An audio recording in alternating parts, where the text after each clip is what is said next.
Hey guys, it's Amber Albee Swenson. Thank you so much for being here with me on this podcasting journey the last almost 6 years.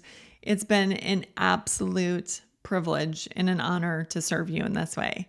Little Things is now moving to its very own YouTube channel called Little Things with Amber Albee Swenson. So if you want to be notified when each new episode drops, you're going to have to head over there and subscribe to that channel. It'll be some of the same things that I have been doing, but I'm super excited to be trying and starting some other things too. We'll see how it goes. My mission has always been that I want to know and love God more each day, each phase of my life. And my goal is to help you do the same. So I hope that you'll join me over there on the new channel so we can continue to do this together. Hey, it's Amber Albee Swenson. Thank you for joining me for Screenshots, a study in the life of Jesus. Today is the introduction. I'm so excited to get going in the book of Mark.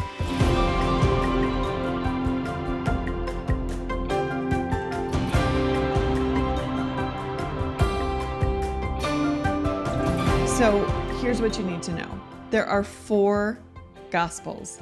The word gospel means good news. So these 4 books, Matthew, Mark, Luke, and John, tell us the good news about our salvation in Jesus. So they walk us step by step through the life of Christ. They are the Gospels. They are the books of the Bible that tell us what Jesus did while he was on earth, how he came to earth, how he lived, the miracles he did, how he died, how he rose from the dead, and then went into heaven. They are written by 4 different people with 4 different perspectives. So a lot of people will say the Bible is not trustworthy because, each of the 4 Gospels, they say different things and they write things in different order and they don't all agree in what they say. And how can you trust that? Here's how you can trust it. That actually makes it incredibly more believable. And this is why. Just recently, I went to a conference with a friend of mine, and we were volunteers at this conference. So we had to be there at 10 o'clock in the morning for a meeting, and we got there just in the nick of time. So we parked the car, left it in the hotel parking ramp, walked out across the street to the convention center, went to our meeting. Then when that was all done and we knew what we were doing, we checked into the hotel, and then we went through the hotel to the parking ramp to find our car. And here's what happened. We were super disoriented because we had come in one way and we left a different way, and then we came back in through another way. And I, as the driver, remembered certain things. I remember going up a slight incline, seeing a sign that said more parking or additional parking that way to the right, then swinging a right and then parking. And just after we got out of our car, just a little ways from our car, there was a pillar that said section 1C. I actually took a picture of it. So that's what I remembered. My friend who was with me, she remembered that we were going downhill and that we were parked next to a red Jeep. And she remembered that because when she went to get out of the car door swung open and she had to grab it so that it didn't hit the red Jeep. So as we're going through the parking ramp, I'm looking for the signs and she's looking for a red Jeep. We were both in the same car. We had the exact same experience, but we noticed different things.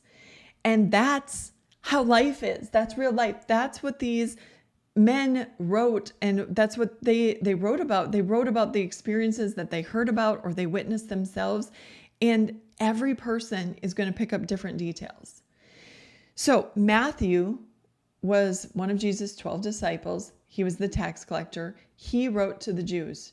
And so in writing to the Jewish people, he continually pointed back to the Old Testament scriptures to show them that this Jesus who came to earth, he did this, and he was born this way, and he did this to fulfill what was written about him in the Old Testament. So he's continually pointing back for the Jewish people saying, look, this is how we know that this is the Messiah.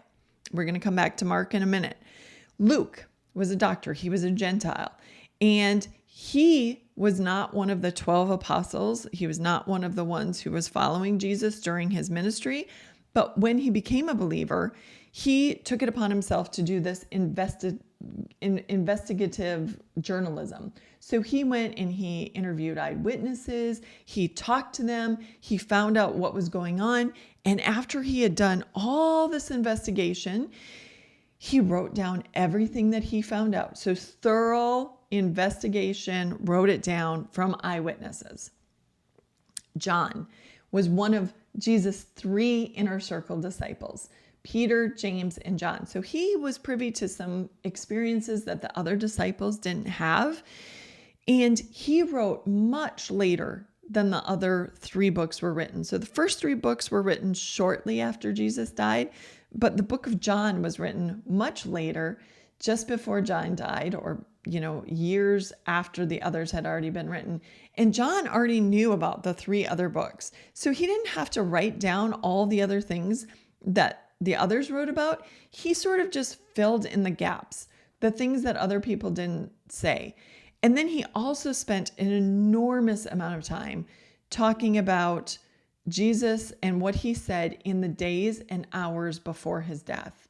He wrote down a lot of Jesus talking to his disciples and telling them what was ahead and explaining things. And John really focused on that. And then he also filled in some of what happened after Jesus rose from the dead.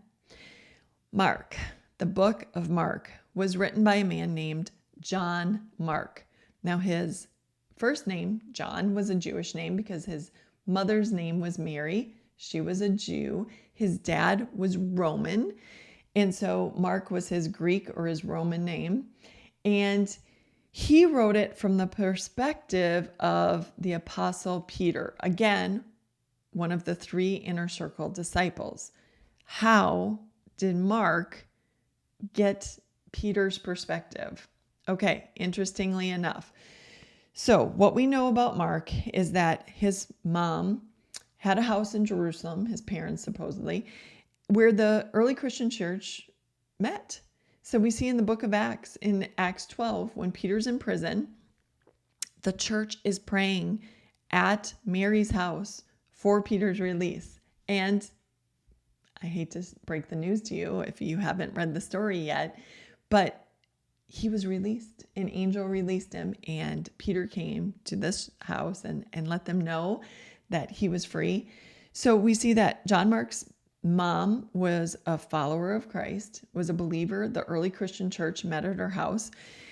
Barnabas was Mark's uncle. Now, who is Barnabas and why should we care about him? Barnabas was also a leader in the early Christian church, and he was the one who got the Apostle Paul started on his ministry and his mission work, and brought the Apostle Paul in to meet the early Christian church leaders, and he also went with the Apostle Paul on his first missionary journey. Now, guess who else went? John Mark. But John Mark did not finish. He started the mission journey, but halfway through he left and went back home. Why? We are not sure. Something happened. For whatever reason, John Mark halfway through decided, I'm not cut out for this. I'm done, whatever. Now, if you were to read the book of Acts, you would see that this first missionary journey was no joke. I mean, they covered a lot of miles. They were thrown out of towns. It was not easy. The Apostle Paul got sick. There was a change in leadership partway through. I mean, there was a lot going on. And John Mark was presumably a young man at the time, but he left. He went back home. We know that because, well, first of all, we're told that. But second of all, when the Apostle Paul and Barnabas went to do their second missionary journey, they got into a really big disagreement because Barnabas wanted to bring John Mark again. And the Apostle Paul said, been there, done that. Nope, count me out. I'm not taking him. And they got into such a sharp disagreement that they parted ways. Barnabas took John Mark. He went one way, and the Apostle Paul went the other way with Silas. So John Mark did his missionary work with Barnabas. And then at some point, we don't know when, if Barnabas died, got too old, went back and got a different job doing something else, whatever, John Mark started working with the Apostle with the Apostle Peter. So in Peter's books, he mentions Mark and he refers to him as my son. So my son in the ministry, Mark. He had gotten very, very close to Mark. And so Mark was with Peter doing ministry. No doubt he heard Peter talking often about what happened with Jesus, about the things that occurred, and even had access to Peter's writings. And so Mark was both someone who wrote down probably what he heard Peter say, but also someone who translated Peter's own words so that the rest of the world could hear from Peter's perspective what was going on with Jesus during his days on earth. Okay. What will you see in the book of Mark that is different from the other Gospels? Mark does not mess around. He doesn't have time for dialogue. We don't hear much about Jesus saying anything. Matthew goes into a great deal. He records the Sermon on the Mount. John goes into a great deal. He records a whole bunch about Jesus' last days and hours. Mark, not so much. He's all about action. In fact, one of the words that you will hear repeatedly in the book of Mark is immediately. So he just goes from one thing to the next to the next. In fact, J. Sidlow Baxter, who wrote the book Explore the Book, says this: "It is from this shorter gospel that we owe almost all the snapshots of our Lord's looks, gestures, and emotional reactions. It's almost as if Mark is a photographer that just takes little videos or pictures of Jesus in different situations. Mark is the shortest gospel of all the gospels. In fact, you could read it in about 2 hours if you read it start to finish, depending on how fast of a reader you are. But Mark gives us details that no other gospel writer gives us. And again, that's from Peter, who was with Jesus so often. In fact, Peter, whenever the disciples' names are listed, Peter's name is always listed first. He's always in on all the action. Okay, so what is the key idea of the Gospel of Mark? It is written in Mark 10, verse 45, which says this: "For even the Son of Man did not come to be served, but to serve and give his life as a ransom for many." He shows us that Jesus was a servant, a suffering servant, the servant who came as the Son of God to serve his people, to bring them salvation, to redeem them. That's the key idea of the book of Mark. The key verse I just read to you, Mark 10:45, the key word, immediately. Mark is going to say continually, immediately, and immediately. So he's just going to take us from one place to the next, to the next, to the next. In fact, early church fathers noted that Mark's gospel is accurate, though not always in the right order. Because again, this is Mark writing it, not Peter, who was there, but Mark just recalling the stories that he heard Peter talk about. And so he wrote accurately, but he didn't necessarily write in order. Okay, what do we notice the similarities between Mark and Peter? Well, J. Sidlow Baxter notes that first of all, they both are well-meaning and they're both impulsive. So they both jump into situations before they're necessarily ready for them. And then in both cases, they had a sudden weakness or falling back. Peter, when he denied Jesus, when Jesus was taken captive and was on trial. And Mark, when he went on his first missionary journey and decided partway in, I can't do this. I'm not staying. I'm going back home. But the good news is that collapse of courage did not mean they were disqualified. Neither one of them went on, curled up in a ball, put the pillow over their head, blanket over their head, called it quits. Praise God. They both went on to have restoration and recovery and meaningful ministry. Now, hopefully this means something to you. I don't know where you're at. I don't know what you've been through. I don't know what failures you've had, but this is what you need to know. God can use you wherever you are. Doesn't matter where you are. wherever you are, wherever the consequences of whatever you've done have left you, there are people around you that need to hear about Christ, and you have work to do. So don't worry that you're disqualified, that somehow God can't use you, that you've messed up. We've all messed up. We've all had moments where things didn't go as we thought they should, and we screwed up. The question is, what are you going to do after that happens? Are you going to get back up and keep going, or are you going to fade away? And here's why that's important. We're going to hear about this later, but in the parable of the sower, Jesus talks about a man who's throwing seed, and some of it lands in places like among the rocks where it gets choked out. So it comes up, it starts growing, but then it withers and dies because it doesn't have root. And that's just to say that faith that is not tested may or may not stand the test of time, may or may not withstand the trials that comes its way. And so those trials are not meant to break you and to make you think that you can never go on to do anything in God's kingdom. They are meant to develop perseverance in you. This is right out of 1 Peter. Those trials are meant to develop perseverance and to help you to become a mature Christian. Those trials are for your refining. And so, key point, when you look at Mark's life, when you look at Peter's life, don't give up. Keep going. Let's dig into this gospel, see what we can learn, see how God shows you that you are meant to be here, that God's word is for you, that Jesus died for you, that we want you in the kingdom.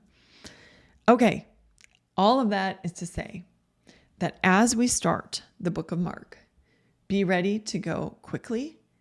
Be ready to have limited information about what Jesus said. A great thing to do. I did this with my Sunday school students one year. When we went through the book of Mark, we would read the other accounts, the parallel accounts in Matthew or Luke that gave different details sometimes, and so that we could get the full picture, the whole picture. If you want to do that, feel free to do that. I won't be doing that. I am just going to focus on the words and the book of Mark. But here's what I want you to know. If you want to go deeper into some of these other, threads that we come across, I will have worksheets available on my website, amberlbswenson.org, and you can download those for free and look into Barnabas more if you'd like to. You can look into some of the other people that we're going to meet. John the Baptist, for instance. If you're reading this and you want to know more information about, wait a minute, who is John the Baptist? What do we know about him? I will have those sheets on my website for free. You can go there and you can download, you can print them out, you can study deeper, you can study further, and go as far with this as you want. But for me, for the next several weeks, I am just going to be focusing on the book of Mark. Can't wait to see you next time.